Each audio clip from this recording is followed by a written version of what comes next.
All right, guys, what's going on? Welcome in. So first things first, I'm not 100% sure on when I'm going to upload this video. It's pretty early in the morning. It's 7:27, and basically I just have to wait until I find some a good Wi-Fi connection. But anyway, in this one, I wanted to really address the Jets offensive coordinator opening, right? This role, because I've been seeing a ton of negativity, a ton of glass half empty takes surrounding this position, whether it's from, the national media or not.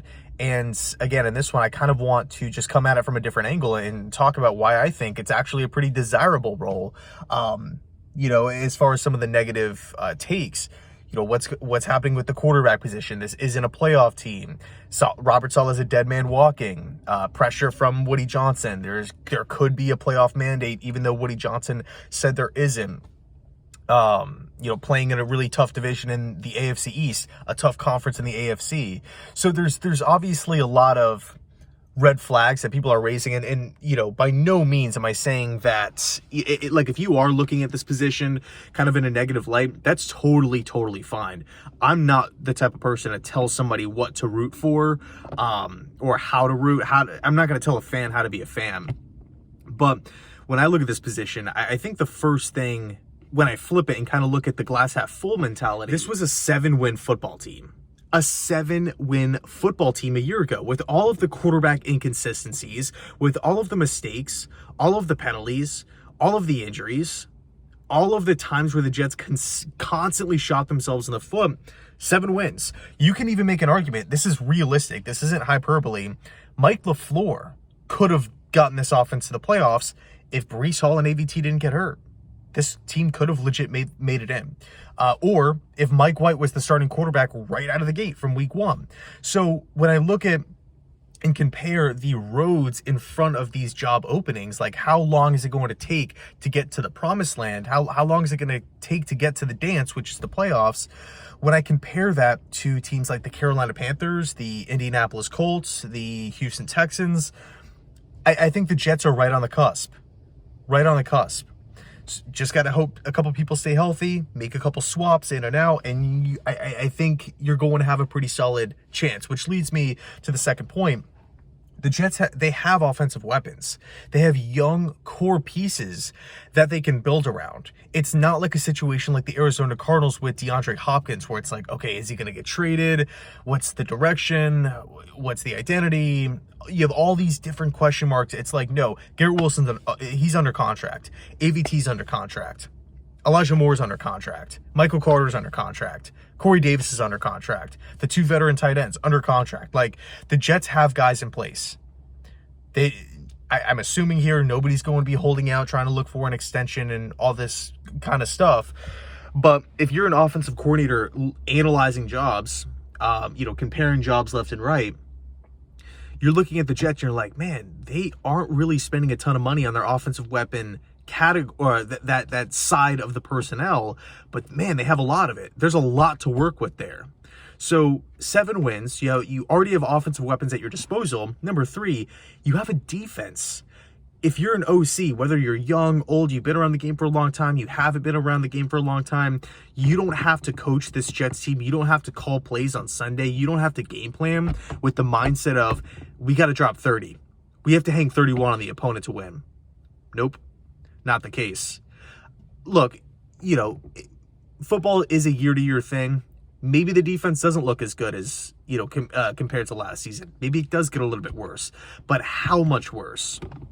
I don't think that much worse, to be honest with you, if at all. I think I really believe that this Jets defense is trending in the right direction. They're going to continue to get better as the young players get older. Just another year in the belt for guys like Sauce Gardner and Jermaine Johnson. We could go down the list of the talented players that the Jets defenders have, not to mention that we haven't even hit free agency or the draft yet. So there's still ways to improve at safety and positions of need, add more depth for sure. But this defense is good. This defense is good. You don't have to rely on scoring 30 points a game. 21, 24 points, I think that's going to net you a ton of wins.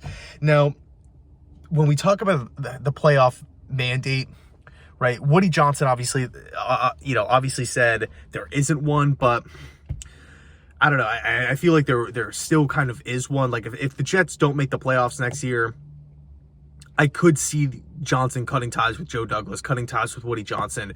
I mean, he said it himself. This team he thinks is stacked. He's ready to win.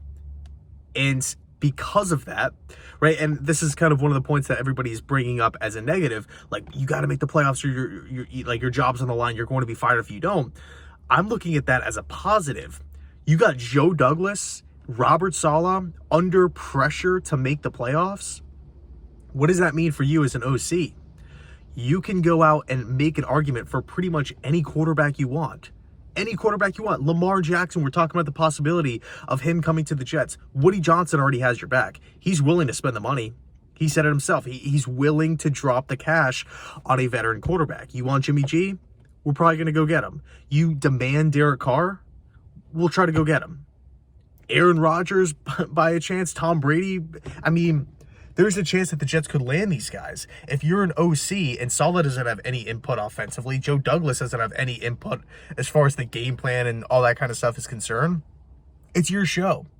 It's your show. That's kind of a point separate, out of this one, that it is like, if you believe in yourself, you do think that what you do or what you bring to the table is, good, and you kind of want to show that off. The Jets is the place to be. Nobody's going to be bossing you around, like as far as telling you what to call and stuff like that, telling you how to run your offense. Not at all. It's your show. But going back to Woody Johnson, he has your back as far as the money. So you pretty much have the choice to pick whatever quarterback you want. I know the pressure thing's being looked at in a negative light, but I think all that does is amplify emotion, amplify the need to make a move. And I think if you're an offensive coordinator out there and you're looking at all these available quarterbacks, maybe Ryan Tannehill, I mean, there's going to be a ton of different options. I really, really like that spot. Like, if I was an OC, I'm looking at the Jets like, man, like, I could go get Lamar Jackson. I could go get Jimmy Garoppolo. I could go get Derek Carr. These guys have been playing for a long, long time and have been having success for a long, long time. Okay, so I think when it's all said and done, the Jets have the pressure. There's going to be money spent on this roster to improve. They're getting healthy. It's going to be his show. Nobody's going to be bossing him around.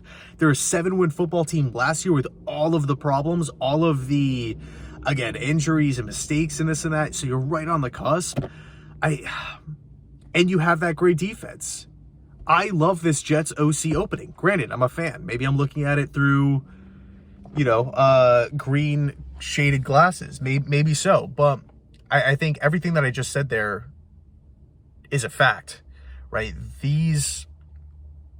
When I compare this job to, and I'm not saying that the Jets OC job is better, is like the best job, the best OC job opening on the, in the game right now.